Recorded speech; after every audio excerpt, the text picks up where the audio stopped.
Bueno, los que se están integrando, muy buenos días. Vamos a dar inicio a la tutoría que corresponde a esta semana. Estaba yo consultándoles cómo iban en su fase de autoaprendizaje. Se supone que ustedes ya han venido a esta tutoría revisando la semana 5 con respecto a la teoría. En esa teoría de la semana 5, ustedes lo que tienen que precisar corresponde a lo que es frecuencia. Y justamente han surgido preguntas en este momento con respecto a frecuencia, medición de frecuencia. Además, tenemos también que ver lo que es juicio clínico y qué tipo de decisiones frente al paciente. Como ustedes ya saben, la epidemiología clínica funciona frente al paciente. ¿Qué tipo de decisiones toma el médico frente a su paciente? Con la intervención del paciente, por supuesto. El paciente siempre bien informado. En primer lugar, me da mucho gusto que ustedes hablen de la práctica, porque justamente la práctica tiene como objetivo que ustedes, los conceptos adquiridos en las teorías que ahora son ustedes bajo su responsabilidad, quienes tienen que revisar estas teorías, aclaren sus conceptos justamente con la aplicación práctica. Entonces, vamos a empezar con lo que significa frecuencia. ¿Qué significa frecuencia? Frecuencia significa contar. ¿Y cuáles son las medidas de frecuencia que ustedes ya conocían desde epidemiología básica? Justamente son la prevalencia y la incidencia. Y como muy bien expresó Marjorie, es posible medir incidencia en un estudio retrospectivo, en un estudio transversal. La respuesta es que el estudio que ustedes han analizado para la práctica es un estudio observacional o experimental. ¿Cuál es la respuesta? Observacional. Observacional, muy bien. Después, ¿es descriptivo o es analítico? Descriptivo, doctora. Ya, ¿cuál es la diferencia con el analítico? Cuando yo digo estudio observacional analítico, ¿en qué difiere del descriptivo? Si no tienen la respuesta, no se preocupen, acá estamos para aclarar. Cuando yo digo analítico, es porque hay dos grupos. El grupo de exposición y el grupo control. Este artículo solamente es un observacional, descriptivo, retrospectivo. ¿Por qué? Porque está tomando los datos desde años anteriores, ¿correcto? Hasta ahí estamos todos claros. Pero hay que añadirle algo más. ¿La medición ha sido en un solo momento o ha sido durante todo el periodo de tiempo que los autores describen?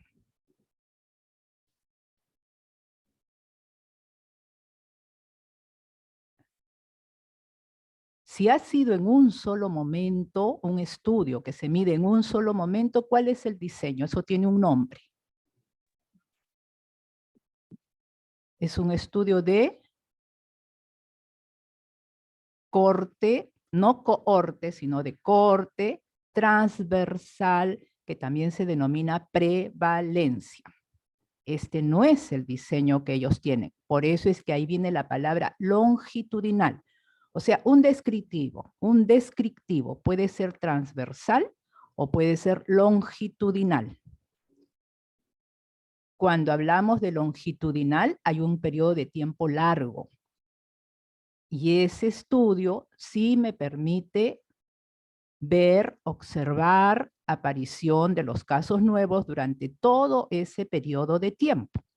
En este caso, que estamos hablando del desarrollo de la práctica que vamos a tener luego va desde enero 2010 hasta octubre 2012. Es un periodo largo de tiempo. En un estudio de prevalencia siempre es como una foto, es un solo momento, por eso es transversal, y podría tomarse en una prevalencia lápsica, pero en un corto tiempo, no como en este caso, que son 21 meses, por lo tanto se habla de estudio longitudinal. En este caso, en este artículo que ustedes han revisado de infecciones intrahospitalarias y que han hecho ya sus informes, no hay grupo control, es solamente un grupo que también se le denomina cohorte. Cuando yo hago seguimiento a un grupo durante un tiempo prolongado, no es diseño de cohorte, sino es una cohorte a la cual yo estoy observando durante ese tiempo. Pero acá lo que quiero que ustedes precisen es que no hay dos grupos, es solo un grupo, las infecciones intrahospitalarias, que se han observado durante esos 21 meses en 3 unidades de cuidados intensivos. Hasta ahí, Marjorie, ¿claro o hay algo más que le gustaría aclarar? Marjorie, que planteó la pregunta, muy buena pregunta. No, doctora, ya quedó claro. Muchas gracias. Perfecto. Entonces, recordar los estudios descriptivos que vienen del grupo observacional. Acuérdense, los dos grandes grupos son observacional, experimental. Ya ustedes saben que observacional, el investigador no interviene. Experimental, interviene el investigador, manipula la variable. Dentro de los observacionales tenemos los descriptivos transversal o analítico, ¿correcto? Entonces ahí vienen los de prevalencia y luego vienen los longitudinales que me permiten medir incidencia. En los analíticos tiene que haber 2 grupos o más de comparación, ¿ya? Hasta ahí, claros, ¿no es cierto? Sandra, usted hizo la segunda pregunta referente a sesgos. Los sesgos siempre consisten en ¿qué? ¿Es un acierto o es un error? Un error, doctora. Un error, Sandra. Muy bien. Y los sesgos pueden presentarse siempre, y es lo que el investigador siempre tiene que estar pendiente, desde el inicio del diseño hasta el análisis de los datos. Entonces, los sesgos se clasifican de 3 tipos, ¿sí? Los sesgos de información, los sesgos de selección, ¿y cuál es el otro sesgo? De confusión, ¿sí? Entonces, esos 3 tipos de sesgos son los que hay que tenerlos presentes. Siempre, en cualquier tipo de diseño, hay que estar atentos. El sesgo de selección empieza desde la toma de muestra. Si no tenemos una muestra aleatorizada, es muy probable que haya sesgo de selección. El sesgo de información puede estar relacionado con los datos.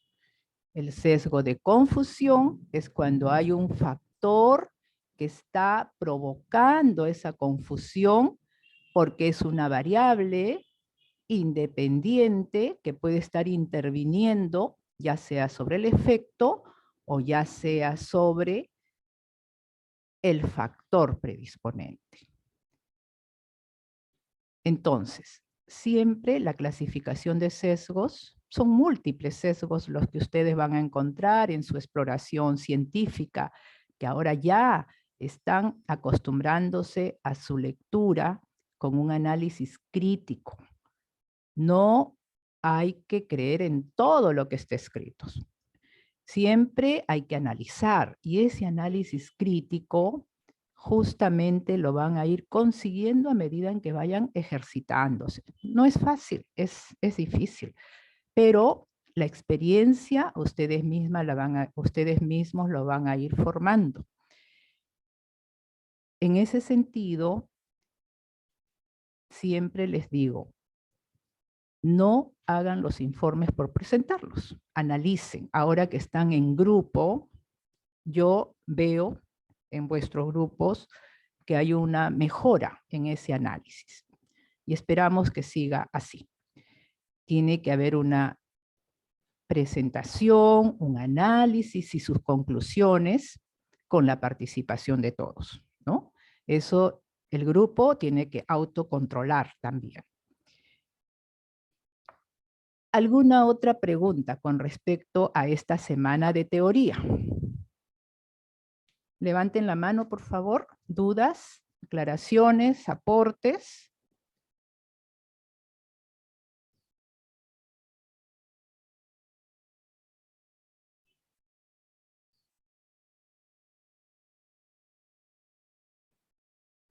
A ver, yo los llamo entonces.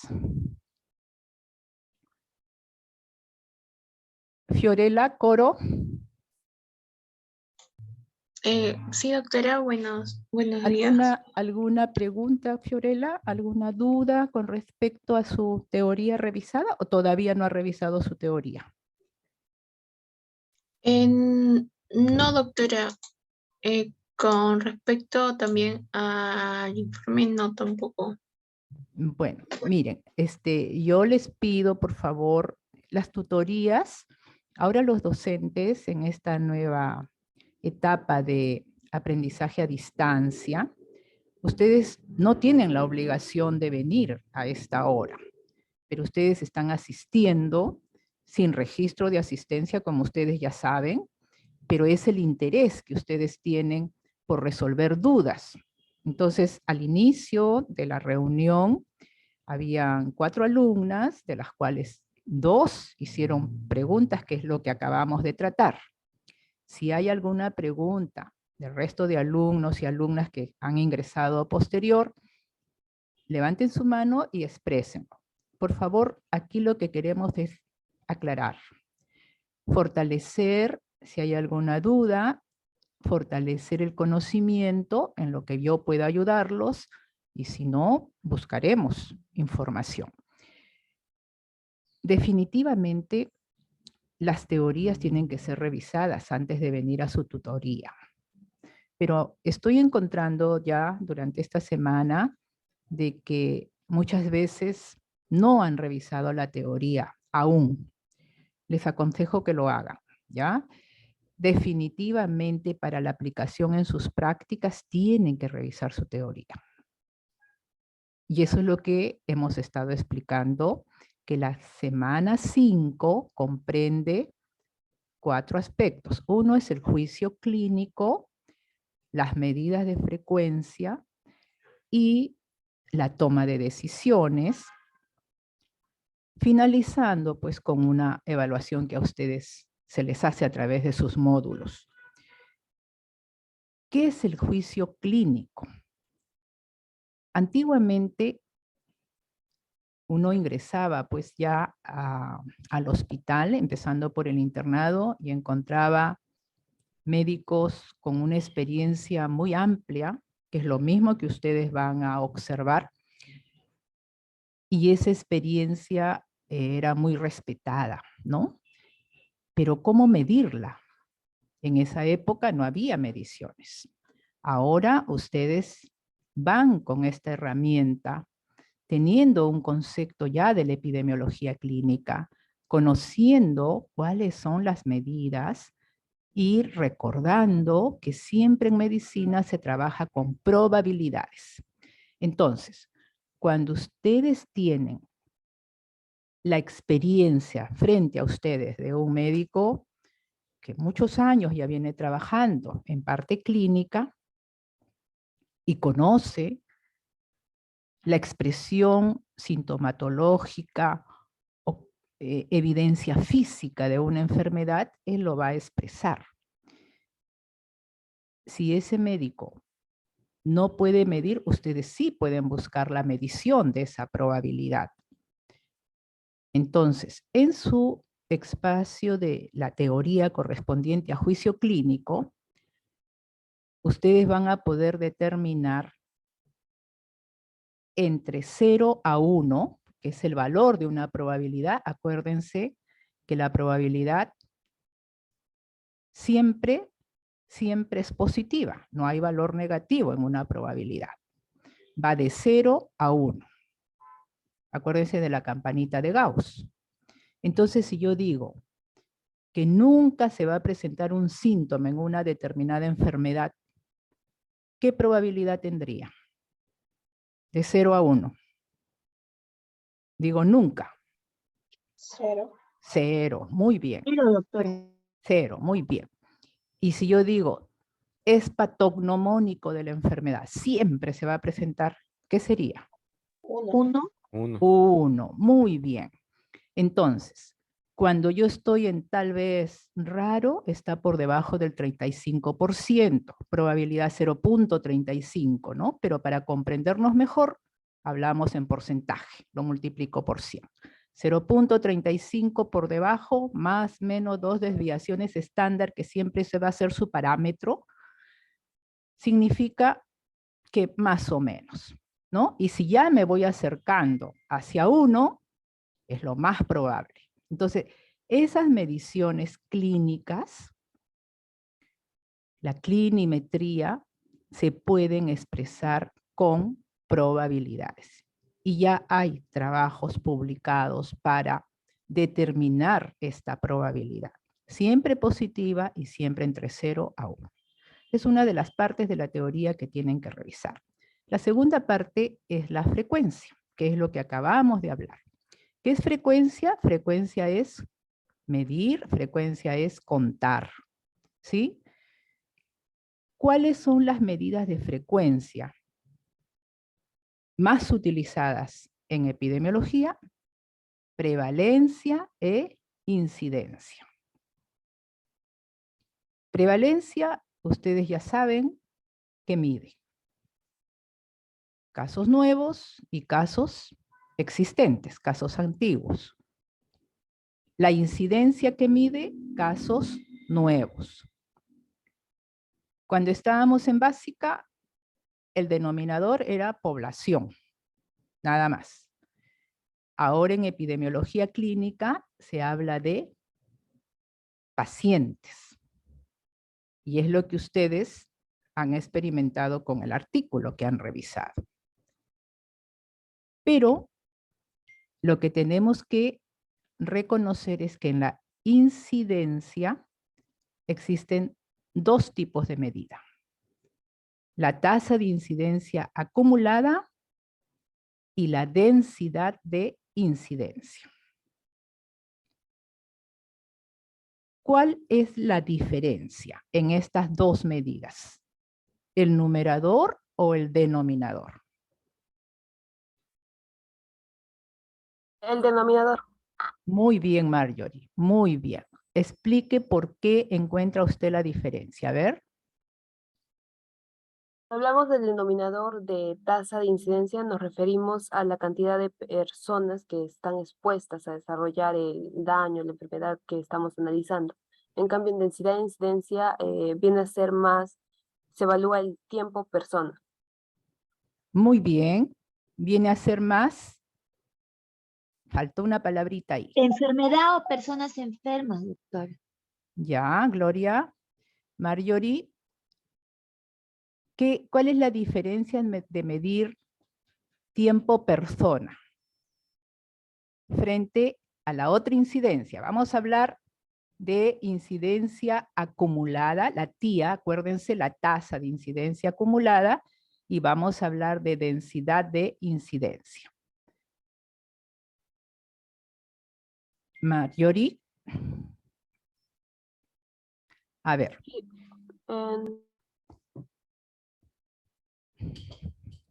Doctora.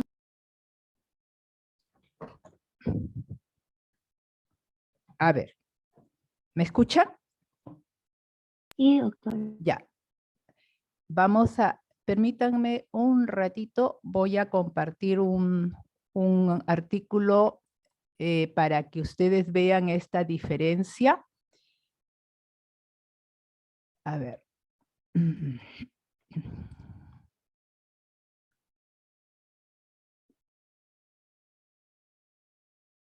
Ya. A ver, vamos a ver.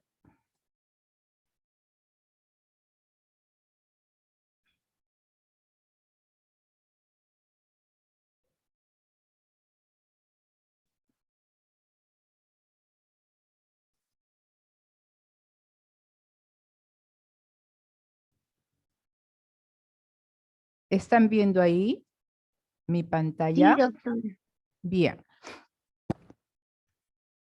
Aquí yo les había preparado esto. Las medidas de frecuencia nos van a ayudar a expresar cantidad, número, tasas para morbilidad o para mortalidad, ¿correcto?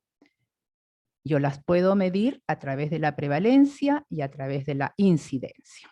Ya saben ustedes que prevalencia es un periodo corto o es un momento donde se hace una sola medición, ¿correcto?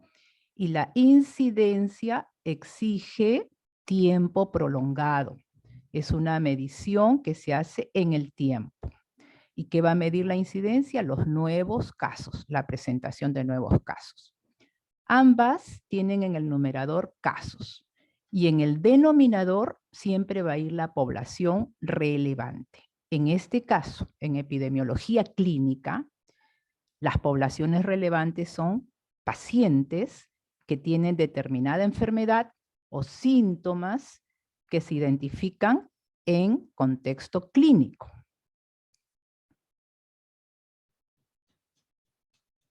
Hay dos tipos de tasas en incidencia: la incidencia acumulada y la densidad de incidencia. Y este ejercicio, que está en un artículo de Cielo, nos permite apreciar en qué se diferencia. Entonces, en los servicios de urgencia, dice este ejemplo, este ejercicio, vamos a tener comparación del servicio de urgencia y del servicio de traumatología y ortopedia, ¿ya? Y vamos a observar, según describe este ejemplo, que en ambos casos, en ambos servicios, en el servicio de urgencia y en el servicio de traumatología, se detectaron 20 infecciones intrahospitalarias en cada uno de ellos, sobre un total de pacientes, o sea, sobre la población de 100.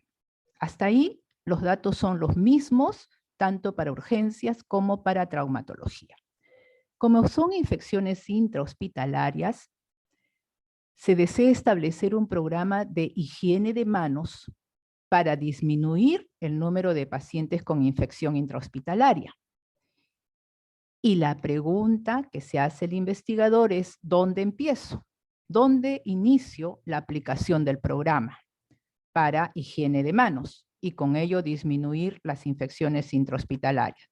¿Empiezo por urgencias o empiezo por traumatología? Entonces mide su incidencia acumulada o su incidencia absoluta y obtiene 20 sobre 100, 0.20 en urgencias, y en traumatología tiene los mismos datos, 20 sobre 100 y 0.20. Hasta ahí, ambos servicios tendrían la misma incidencia. No me permite tomar una decisión. Pero cuando aplica la fórmula de densidad de incidencia, aquí interviene el tiempo persona-observación. Entonces, ¿qué ocurre? En el servicio de urgencias-emergencias, la permanencia de un paciente máximo son 2 días.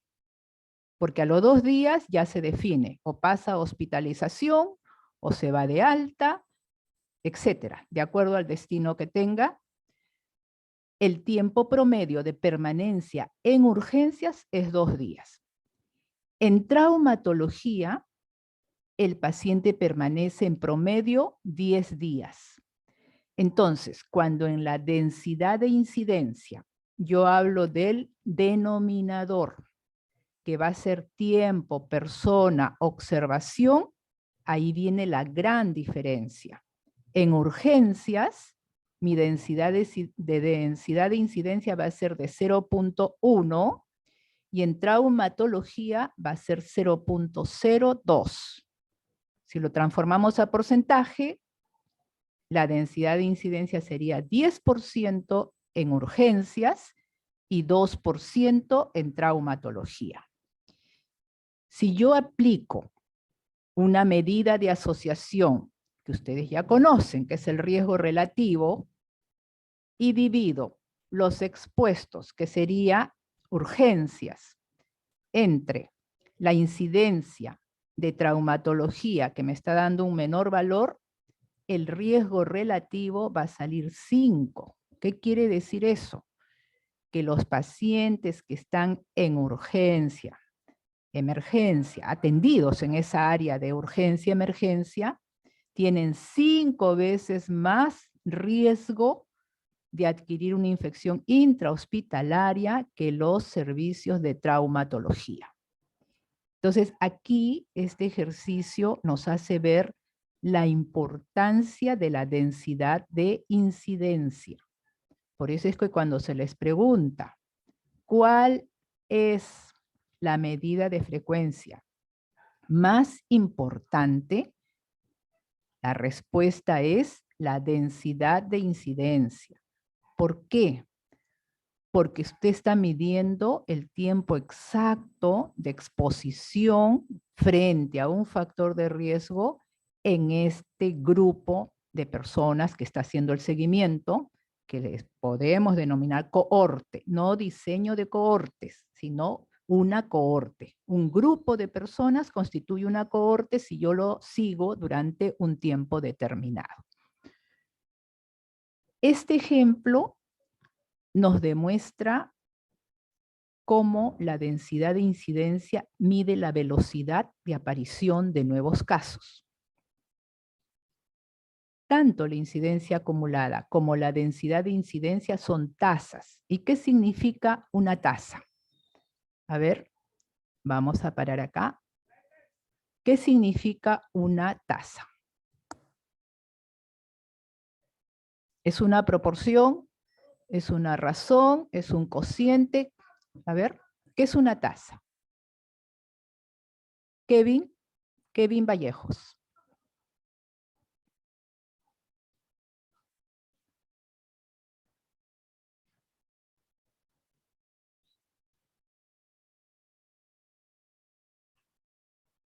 Kevin, ¿me escucha?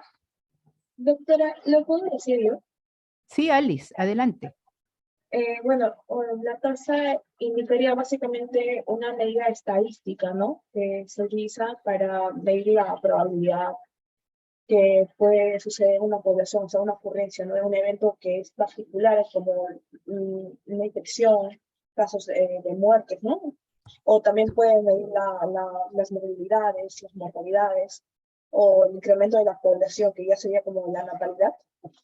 Muy bien, es una medida epidemiológica.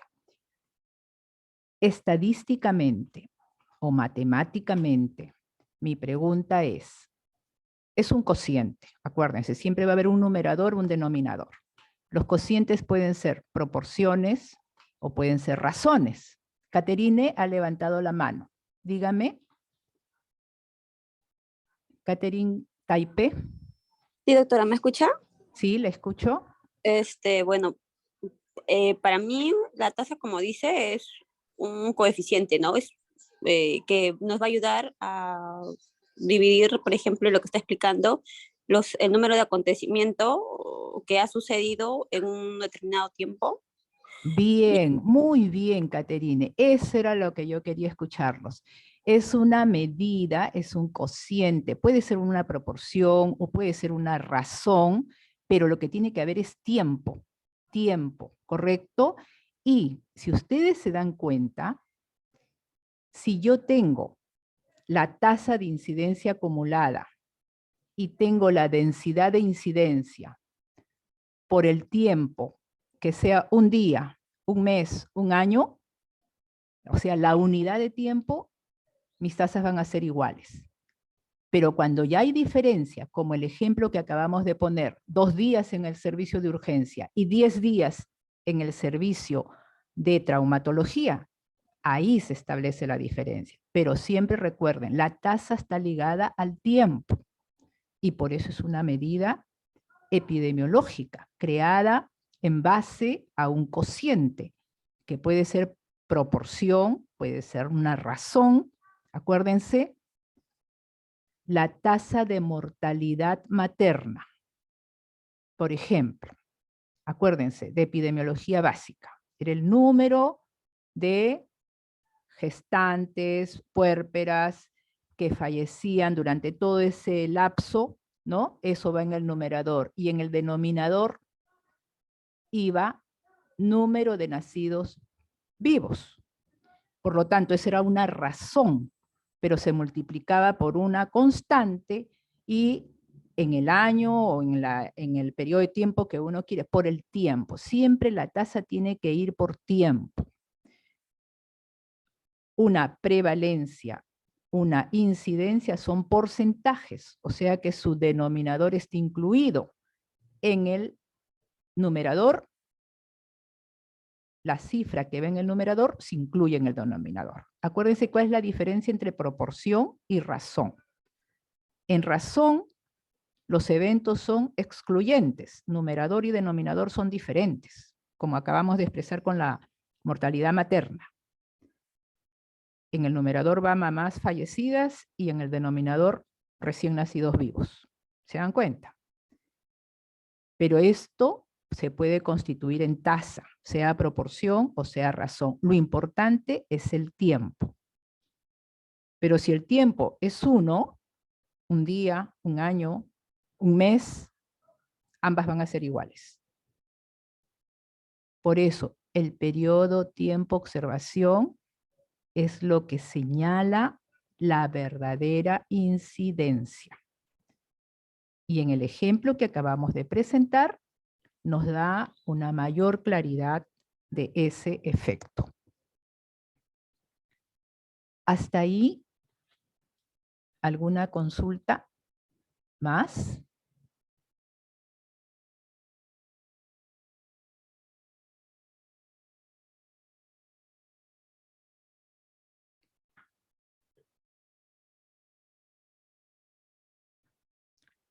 Caterine. No, doctora. ¿Todo bien? Una consultita. Gloria, Usted nos dígame. explicó justamente del caso anterior que hemos visto en epidemiología básica del numerador, que serían las madres gestantes, Sí. y el denominador los niños. Y en el caso de COVID, ¿qué sería? ¿Los enfermos y el resto los fallecidos? ¿O cómo sería, doctora? No, depende, pues. Depende de lo que usted tenga interés en ubicar. ¿Quiere ver morbilidad o quiere ver mortalidad? Si ve morbilidad, enfermedad nada más, por ejemplo, neumonías severas, entre total de pacientes que llegaron al hospital con el diagnóstico de la enfermedad de COVID, usted ahí tiene una proporción, porque sería neumonías por COVID sobre el total de pacientes registrados por COVID. ¿Se da cuenta? Esa es una proporción. Pero si yo tomo en una razón, también puedo hacer una tasa. Hay tasas establecidas y reconocidas internacionalmente. ¿Por qué la tasa es importante? Porque nos permite compararnos a nivel mundial ya con estándares fijamente establecidos. Y la mortalidad materna, por ejemplo, es una razón que ya está establecida como tasa de mortalidad materna. Lo que yo quiero hacerles ver es que la proporción, en la proporción, siempre el numerador va a estar incluido en el denominador. Por ejemplo, ustedes acaban de dar una prueba, su primera prueba que ha sido la evaluación 1. Sacamos un promedio, ¿correcto? Pero yo quiero saber cuántos de ustedes superaron el promedio o estuvieron por debajo del promedio. Entonces, en el numerador va a ir, si yo busco superación, van a ir todos los que sacaron por encima de tal nota y debajo ese mismo grupo se incorpora porque abajo tiene que ir el total de alumnos. Eso es una proporción. O sea, su numerador va a estar incluido en el denominador. En una razón, yo quiero ver, a ver, los varones, ¿qué nota tuvieron respecto a las mujeres en este grupo en esta sección de epidemiología clínica? Esa es una razón, o sea, el numerador y el denominador completamente independientes, ¿correcto? Ese concepto es matemático. La tasa exige lugar, exige tiempo y exige los datos que corresponden a esa fracción. Entonces ya la tasa es una medida epidemiológica que se puede utilizar tanto para medir morbilidad, o sea, todo lo que es enfermedad, o para medir mortalidad. Gloria, ¿aclarado? Sí, doctora, sí. Muy Muchas bien. gracias. Kevin Vallejos. ¿Alguna pregunta? Cristian, Rafael López. Doctora, una pregunta. En el módulo de aprendizaje, bueno, una de las autoevaluación menciona que de la variable subrogada, ¿qué significa esa variable? ¿Es igual que Es, clínica? es un término también nuevo. Generalmente esas variables subrogada está ligada a los ensayos clínicos. ¿Qué ocurre? Hacer un ensayo clínico exige un tiempo, ¿no? Prolongado. Y muchas veces se reúnen datos, se conjugan datos para tener una información más precisa y más rápida, ¿no? Al final, una variable subrogada va a reemplazar el requerimiento que el investigador tiene para poder llegar más rápido a sus conclusiones, pero se aplica mucho en los que es estudios experimentales, reunión de datos y a corta tiempo de análisis. Eso es lo que correspondería. Es una variable generada un poco por decir para conveniencia de la investigación, porque a veces es muy prolongado. O sea, agrupan datos y eso reemplaza a una de las variables donde vamos a sacar conclusiones. Pero está muy ligada a ensayos clínicos y más en lo que es farmacoterapéutica. Ya lo vamos a ir viendo con ejemplos. En los ensayos serían como los que nosotros hoy vamos a hacer en laboratorio. Los ensayos clínicos es un tipo de diseño de investigación. Ahora ya tenemos que acostumbrarnos a hablar. Los diseños pueden ser observacionales y pueden ser experimentales. Dentro del experimental, ¿cuál es el modelo que se considera el que tiene menor riesgo de sesgos? Es el ensayo clínico. El ensayo clínico es un diseño de investigación donde usted tiene un grupo a quien, por ejemplo, se le va a administrar un medicamento que usted quiere comprobar, un nuevo medicamento, frente a otro grupo donde usted va a tenerlo como control en base a un placebo o a un tratamiento anterior y le va a permitir comparar. Para llegar a ese diseño que se llama ensayo clínico controlado, aleatorizado, usted tiene que aleatorizar si su grupo expuesto al nuevo medicamento y el grupo control cumplen con la aleatorización, o sea, no lo selecciono porque a mí me conviene, sino al azar, aleatorizo a los grupos para cada uno de estos dos que estoy formando con respecto al nuevo tratamiento y al placebo, si esos están aleatorizados, el ensayo clínico no va a tener sesgo de selección. Y eso indica muy buenos resultados, porque si yo coloco a pacientes que no tienen iguales síntomas, a uno más grave y el otro menos grave, voy a tener diferencias, va a haber un sesgo. Entonces, esas características de los ensayos clínicos controlados, aleatorizados, son muy, muy exigentes. En cambio, un diseño de tipo casos y controles, cohortes, como que tiene mucho riesgo de sesgos porque no hay ese tipo de exigencia. Un ensayo clínico, para que sea aprobado, tiene que pasar acá en el Perú por el Instituto Nacional de Salud, por el Comité de Ética, para que sea aprobado y se empiece la investigación, ¿no? Desde el diseño. Entonces, en el grupo de diseños experimentales, el máximo exponente es el ECA, que son sus siglas, ensayo clínico controlado y aleatorizado. Todo ello lo vamos a ir desarrollando. Ahorita tenemos que centrarnos en frecuencia. Y hoy lo importante es que ustedes vean y aclaren esa duda. El Sí, estudio doctora. de prevalencia y los estudios de incidencia son observacionales. Pueden ser retrospectivos y ese retrospectivo puede ser transversal o puede ser longitudinal. Longitudinal cuando yo tengo un tiempo largo y me permite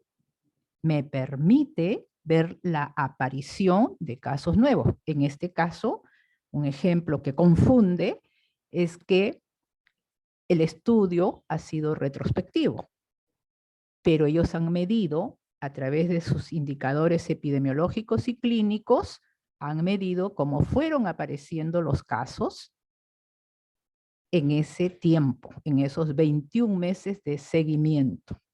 Seguimiento que han hecho a través pues, del pasado, de las historias clínicas, de los informes de epidemiología, quizás también de la descripción del personal de enfermería. Todo ello tienen que haberlo analizado.